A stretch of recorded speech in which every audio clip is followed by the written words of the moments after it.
everyone, welcome back, and today we're going to be talking about Jurassic Park Nostalgia Critic. Well, Nostalgia Critic, Jurassic Park. So why am I even saying that? You know the title already. I just want to say that before we get into this, there is going to be swear words and offense, and some things that might be offensive to some viewers. So if you're offensive to all that, I suggest you click off this video. Anyways, let's begin. Skip. But it had action-packed suspense, a sense of awe and wonder, and just seemed gigantic. So when it was re-released in 3D recently, you bet your ass I got over to the theater to relive all those awesome memories. And how did it hold up? It was awesome! What's the catch? Oh. But maybe not as awesome as I remember. Something like Jurassic Park 3 is worse, and trust me, we'll get to that train wreck in our time. And you bet I'm gonna do that too. But it's still an interesting journey looking back at something that was so groundbreaking and popular without the nostalgia goggles. So, let's take a look at an adventure 65 million years in the making, or 3. 65 million year old joke. Got that on the list. This is Jurassic Park. So we start out in Spielberg's favorite place to go in all of his movies, Spotlight Fetish Land. Yeah, I don't know if you've noticed, but this guy is obsessed with shining spotlights in your face as much as humanly possible. Every frame feels like a whimsical police interrogation. Or, it's because this takes place at dark and they're just using the lights. They try to transport one of the highly intelligent raptors via portal cube, when of course, something goes wrong.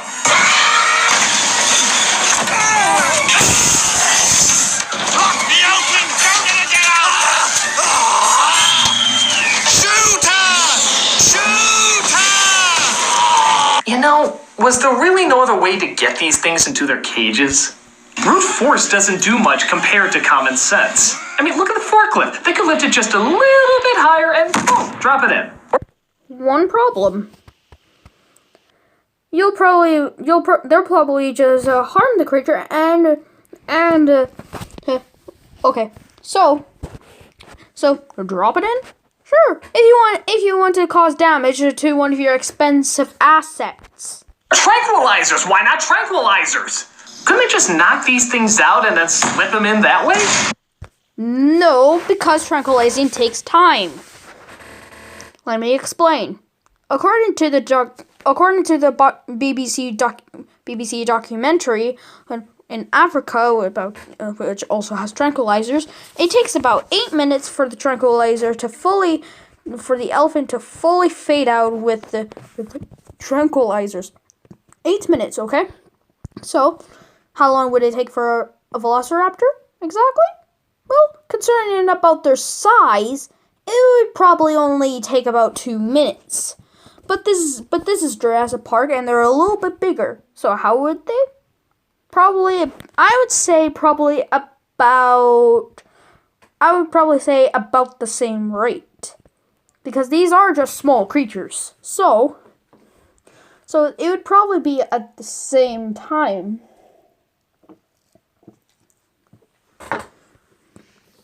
So, of course. But also, question. Why would they tranquilize the creature? Why would they tranquilize a creature that's just got out of its lab? That just got out of the lab. It makes no sense. Or were the raptors too smart for that plan?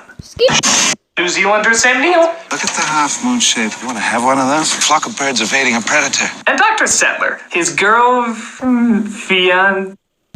Right. Want to make this clear? Ellie Sattler in the comics and the books and in this film is half Grant's age. She's in 20s, Alan Grant is in 40s. Remember that when you're trying to ship these two. Yeah, remember that.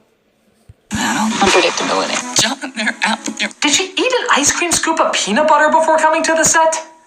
Well, maybe dinosaurs have more in common with present-day birds than they do with reptiles. Look at the vertebrae, full of air sacs and hollows, just like a bird.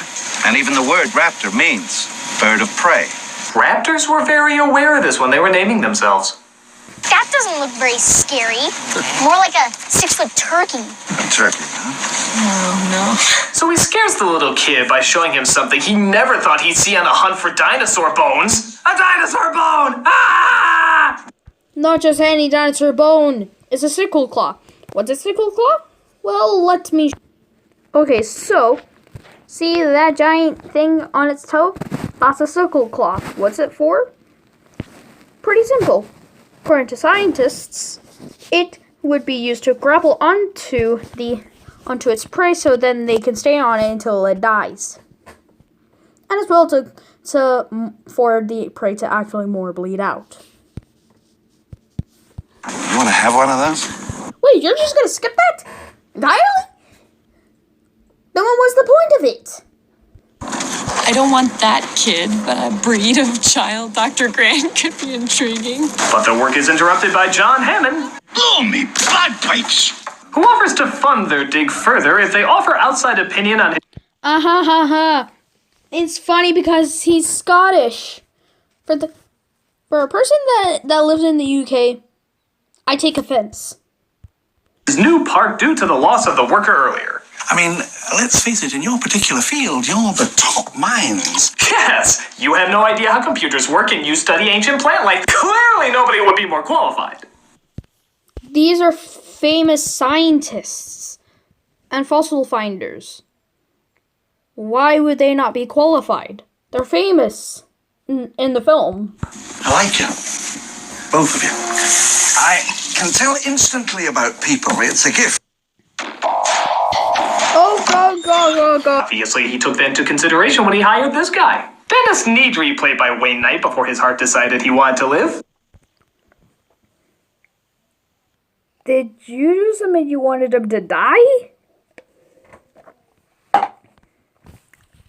I got some dark things about... I getting very dark vibes from him. Who we see is betraying John Hammond by handing over the dinosaur embryos to... evil dinosaur makers, I guess. They're called Biosyn. Biosyn, okay? Biosyn. They're a rival company against InGen. They literally say it's in the film. So that clearly means that you're not paying attention. In order to get more money.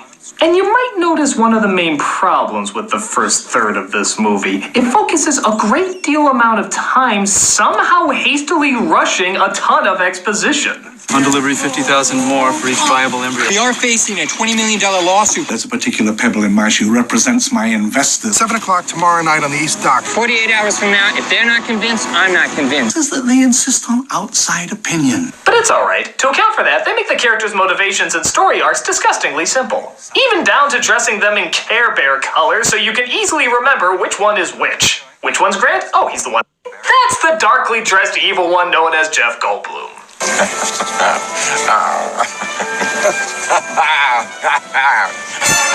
him! Oh God, I can see the yellow in your teeth. Go away, Jesus. Before this flick, but he became a household name after it became a hit, and people fell in love with his performance. And at the time, it was kind of charming. People have never heard this kind of performance in a blockbuster film before. We're going to conduct an experiment. It should be still. The car's bouncing up and down, but that's okay. But once we discovered that he fell in love with his performance, even more than we fell in love with his performance, to a point where he never wanted to leave that performance, we do end up asking ourselves, how the fuck did we ever like this performance to begin with?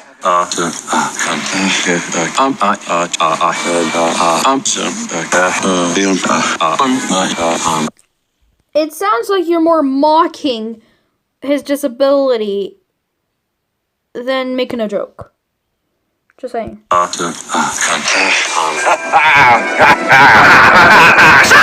You shut up! There it is.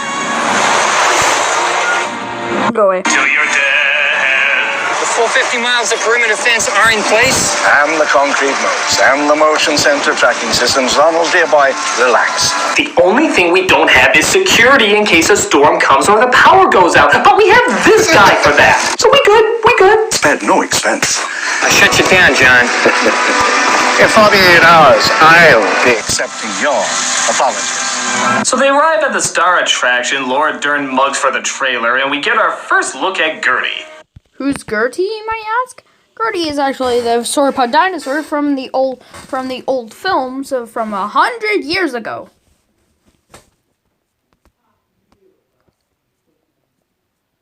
Yeah, I'm not joking. 100 years ago.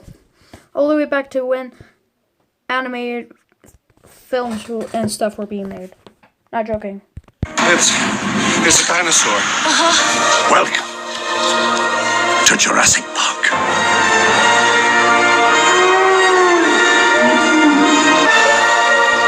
They're moving in herds. They do move in herds. Really? That's the big teardropper line? He made an assumption. He's a scientist. He makes the scientists like him make an assumption that the hadrosaurs like Parasaurolophus are actually, well, move in herds. So Jurassic Park to him and the scientists in the film universe, it's clearly stating that yes, they do move in herds. It's kind of random, isn't it? I mean, is that kind of like looking out? It takes them to the visitor center to show them They eat their own shit. apparently it was done through the miracle of cloning. One of the many illegal processes I'm sure went into making this place a reality. Cloning is illegal? Let's see. Human cloning? Illegal? Okay. Some countries, according to my research, that no, it is not illegal. Even scientists are trying to bring back mammoths, dodos, and Tasmanian devils. Like, seriously, imagine going down the street trying to get your Starbucks coffee in the morning, and then you see a dodo. Wouldn't that be amazing? DNA strand, like me, is a blueprint for building a living thing. And sometimes... Oh, spotlight fetish. I don't... Stop it. Stop it. We get it.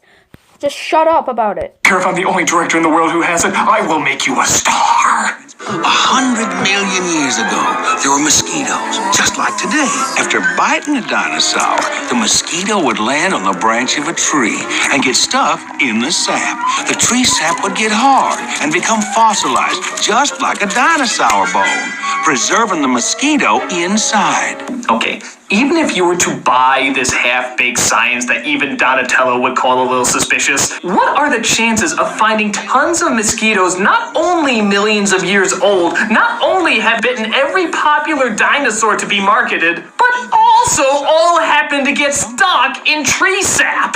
Did they all happen to be in the same nest during the great Sapalanche of Gajillion BC? Okay, so let me explain this. So basically, it's not really uncommon for mosquitoes to then land on a branch of a tree and then get stuck in the sap. It's actually not really quite new. It happens quite a bit. And in the comic adaptations, they say that John Hammond spent billions of pounds to find these mosquito and ambers to get the dinosaur DNA. So that's where he basically spent most of his money on. So yeah. So what he is saying here is really wrong, and he's clearly not understanding. It's a whimsical moment number I'm not even going to bother counting as we see one of the baby dinosaurs being born. What species is this? It's a velociraptor. You bred raptors. Ah, so he can't identify the dinosaur from his trademark make kid wet pants speech even when he's holding the damn thing right in his motherfucking hands. Okay, let me see if you can tell the difference. Okay, let me look at this. Then let's go to here. Okay, tell me the difference between all these. Can you tell the difference? Probably not, since you're a person that just is, well, not an animal expert. Shut up! Not picking those top minds you were talking about there, Hammond. Spared no expense. This brings us to the projector room, where I'm sure Spielberg is projecting right now with how much his spotlight fetish is being fueled. Oh, so backlit. Oh, so... Shut up! You've done this before! We get it! Shut up about it! And you're telling Jeff Goldblum to shut up with the us. Oh, illuminating. Oh, I could hump the white outline that it makes on the side of their heads. Oh. We can charge anything we want, $2,000 a day, $10,000 a day, and people will pay it. This park was not built to cater only for the super rich. Everyone in the world has the right to enjoy these animals. Yeah, everyone should be allowed to fly their personal helicopters to their Hawaiian islands after getting storm insurance. We're looking at... This is why I made it more sense in Jurassic World. So what Jeremy Adams is trying to say is that it doesn't really matter how much them is that he's not trying to get a lot of money, even though that would be very good. He's just wanting people to see these creatures and enjoy it. That's the entire point. And no, I don't think they would get on their personal helicopters. I think they would be sent onto a boat. To the little guy. But Goldblum, is not happy. You stood on the shoulders of geniuses to accomplish something as fast as you could, and before you even knew what you had, You four are going to have a spot of company out in the park. Grandpa! Kids! Oh good, the appetizers arrived. Did you just say these kids are advertisers?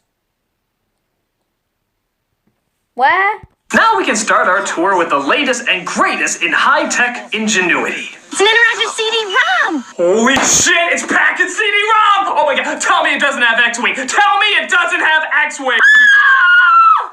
Shut up! The appropriate information will be automatically selected. Welcome to Jurassic Park.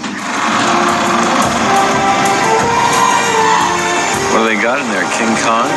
Oh, come on, you could have worked in 3 more uhs into that sentence. What they got in there, King Kong? Stop mocking his disability. He has a disability of talking normally. So shut up and stop mocking it. But sadly, the tour doesn't seem to be going very well, as none of the dinosaurs show up to be seen. But it's okay, because Goldblum uses his traditional pickup tricks that always seem to get him women at TGI Fridays. Tiny variations. The orientation of the hairs on your hands. Sitcom, rambles and mumbles. Sattler from the group. And let's be Triceratops. But Sattler is determined to You know what a Triceratops is? I can't believe that. figure out what's causing the sickness. Now, in reality, this scene serves no purpose to the plot apart from separating Sattler from the group. Serves no purpose other than to split up Ellie from the group.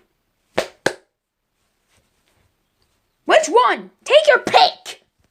Idiot. And let's be honest, it only exists so kids can giggle when he says this line. That is one big pile of shit. Your career in a nutshell. Like yours. The Nidri has to hurry with those embryos, or else the obvious video that everyone in the audience said was an obvious video. Seriously, you can crop that shot just a notch. Says the storm is coming and that the ship has to leave with everyone on it. Oh, look how lens flary it is. Oh, yeah. Stop making the same jokes over and over and over again. Stop trying to be funny. So he says the power's gonna go in and out, thinking he can make it back in time before anybody notices. But he gets lost, resulting in all the power shutting down and the cars getting stuck in the worst place possible.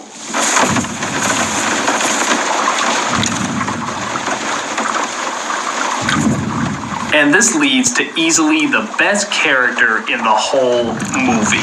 The absolute star of the whole goddamn thing. I'm the motherfucking thing! Copyright.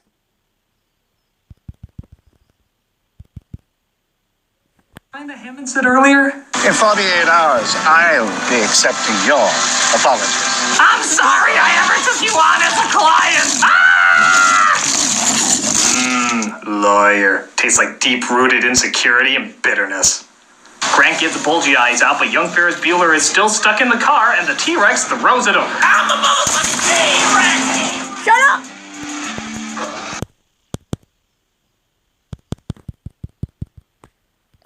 Gotta go away. Andrew gets his car stuck and does his best to pull it out. There's the road. Bring your back up.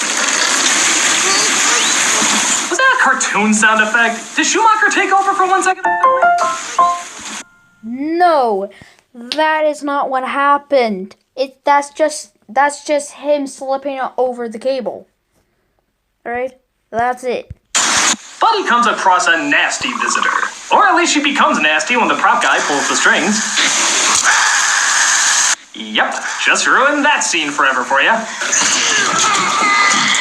Grant manages to get young Ferris Bueller out of the tree and tries making their way back. Meanwhile, Sattler comes across Goldblum just in time to partake in another badass T-Rex scene.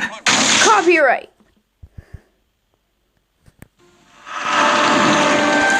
The next morning, Grant and the kids come across some friendly brachiosauruses.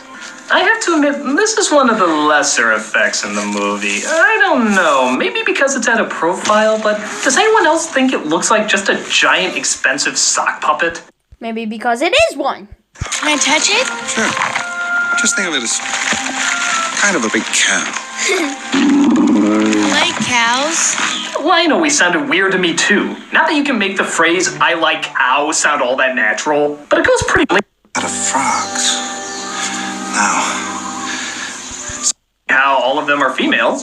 they mutated the dinosaur genetic code and blended it with that of frogs. Now, some West African frogs have been known to spontaneously change sex from male to female in a single-sex environment. Funny how this is common knowledge to me, and yet none of the highly paid scientists who put this together ever considered this a possibility. Let me explain. So, how? Let me explain. So, there's actually real-life creatures that can actually change sex from one single-sex environment. Tree frogs from Africa, yes, as Alan Grant just said. Clownfish, coral, and slugs. Yes, that is actually a real thing. Go search it up. Okay? Go search it up. It's actually real. But, of course, we also have... But how does no one know? Simple. Henry never told him. I mean, yes, they did... This is how I think it went through. Hey, John Hammond, we're just gonna put frog DNA so we can fill in the gaps of the dinosaur DNA. Is that okay? Sure. Okay. He probably never even told Hammond of what frog DNA he's using. So that basically means that Henry Wu was lying. And no, I'm not saying that the entire film is all on Henry Wu. This film is... Everything that's happening is based on Nedry. Nedry's the villain. Okay? Spared no expense. But at least they did think of this possibility, a lysine contingency. Lysine contingency is intended to prevent the spread of the animals in case they ever get off the island. Dr. Wu inserted a gene that creates a single faulty enzyme in protein metabolism. The animals can't manufacture the amino acid lysine. Unless they're completely supplied with lysine by us, they slip into a coma and die. Oh, great. Why don't you do that? That is absolutely out of the question. Okay. John Hammond doesn't want to do that because he basically spent billions of pounds trying to recreate these creatures back to life. And, well, he doesn't want to kill them after spending all of that money. So, of course. Guess we can just add this to the grocery list of scenes that go nowhere in this movie. Yeah, really think about it. There's quite a few, aren't there? Hammond not showing up because his daughters get a divorce? Yep. You spare purpose, though. Lots and lots of purpose. But I've had it with these motherfucking dinosaurs on this motherfucking island of Greece to shut down the system and restart it. Oh, why don't I just shoot all my movies at a Stop making the same joke. lighthouse? I could write that in somehow. It's on. It worked. What do you mean it worked? Everything's still off. Well, maybe the shutdown tripped the circuit breakers. All we have to do is turn them back on. Where are the breakers? Maintenance here, the other end of the compound. 3 minutes, I can have power back on the entire park. Well, now, just to be safe, I want everybody in the emergency bunker. Wait, did I just hear that right? You're sending the only computer guy on the island outside with the killer dinosaurs alone? Yes. Do you know why? Easy enough. They don't know any dinosaurs apart from the T-Rex that have escaped. And plus, he knows where the circuit breakers are. Why can't Muldoon go with him? Easy. He doesn't know where the circuit breakers are. Oh, but he could have just gone with him so he could protect him. They don't know any other dinosaur that has escaped apart from the T-Rex. What is Molden gonna do with the T-Rex? He can shoot him. He can shoot him with tranquilizers. But like I said, it takes time. Shoot it with real bullets. Hammond wouldn't be proud. He wouldn't be happy with that. So, yeah. Huh, can't see anything going wrong there. Something went wrong. I'm gonna go get the power back on.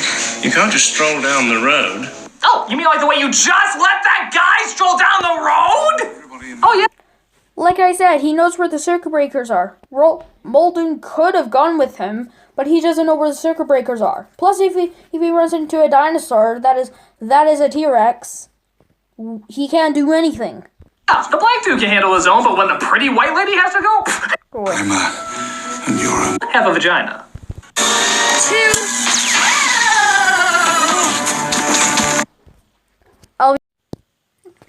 Okay, I'm back. No, Tim! Well, at least we know what we're having for dinner. Oh, Timmy, yes, thank you. Were you implying cannibalism? Okay. Oh, no. Sattler, on the other hand, could be better. Oh, Mr. Arnold. Why did nobody tell me it wasn't just a stroll down the road? She gets out okay, but Velociraptor Dundee seems to have his own problems to deal with.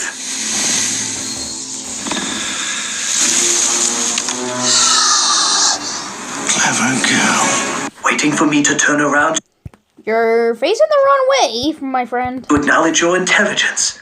Clever, gloating, egotistical girl. Yep, if you haven't noticed, these things are damn smart. Even when Grant leaves the kids alone in a building with no locked doors. How stupid. They managed to open up the doors, Now, I have no comments about that because, yeah. corner them in the kitchen, and yet somehow never managed to get these twerps. Yeah, you go on and on about how smart they are and how they can even track die-hard hunters, yet two little kids with literally no way out give them the slip? I mean, couldn't they just be like... Oh, Stephanie, could you be awesome and stand guard at the door while I sniff our dinner out? Of course, Vanessa. Thank you. No prob. Okay, so you say they're not able to get them, yet your recreation is that Scream, Lex and Tip Scream. Okay, no. Are you implying that only one raptor can then get him? I'm getting mixed signals here. Hey, did you hear about Andrea's spontaneous change of... Which was kind of stupid, hooking up everyday door locks to their computer. Should have thought that one through. Well, they can't just do it by a key lock. Because if they did it with a key, what if they lost the key? Why not just make it shut? Why not just make it shut easily? The raptors can easily go through the glass. Spared no expense. Put up the door! You can't hold it by yourself! So while Bulgy Eyes tries to boot up all the power to the park, because they clearly went into great detail about what a computer expert she is. I'm a hacker. See? Well, if they didn't have a hacker, how else were they going to do this scene? Exactly. It's up to young Ferris Bueller to hand Sattler the gun. Hand Sattler the gun. The chair doesn't need a massage as much as Sattler needs the gun. You didn't know that Tim is way too much focused on the actual on what Lex is doing, right? Get it, let my mom! Boys assistants needed 2 steps fucking behind you. Boys assistants needed 2 steps fucking behind you. Oh well, they got the power back on, and at least they have more ammo they can use for later. It's gonna come through the glass! Or miss a whopping 4 times. What, are the Raptors agents? 3 times, actually. And if you're wondering why he missed, he's a scientist. He's a fossil finder. Why would he be smart at guns? Plus, guns are really hard to hold. Do you know that? Probably not, since you just use actual toy guns.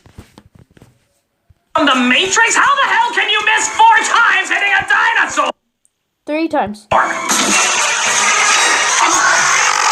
They climb aboard that thing the Flintstones eat at. You don't know what a fossil is?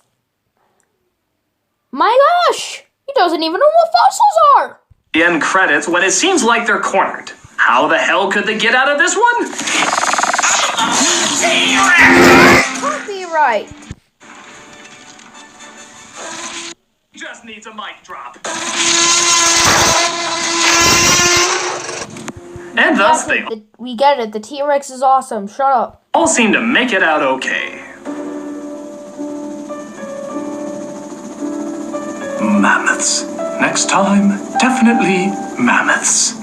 So you know what mammoths are, but you don't know what fossils are. Oh, wait a minute. You just did that so you can make a Flintstone reference. Joke. Nice.